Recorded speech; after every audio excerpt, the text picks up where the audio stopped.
War is supposed to be serious. Guns, tanks, explosions, the standard list of please don't die activities.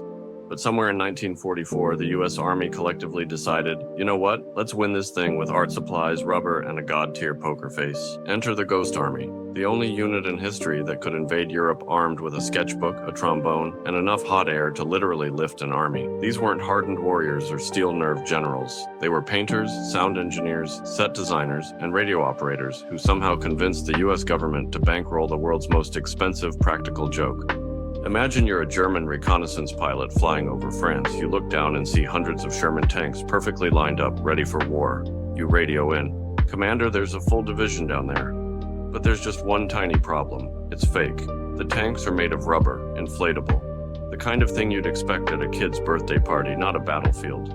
That's not fiction. That's the Ghost Army, a secret unit whose job was to trick the enemy into fighting thin air. They used fake tanks, fake soldiers, fake radio chatter, and fake sound effects to wage one of the weirdest, funniest, and most effective deception campaigns in military history. And the best part? It worked, repeatedly. The US Army called them the 23rd Headquarters Special Troops, a name so vague it sounded made up. Their mission: mislead, misdirect, and mess with the German military until they didn't know which way was up. They were artists disguised as soldiers, turning deception into an art form. It started because the Allies had a math problem. The Germans were excellent at tracking troop movements.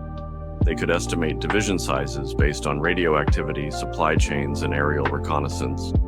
You couldn't just hide a division, they'd notice something missing. So if you couldn't hide one army, why not invent another?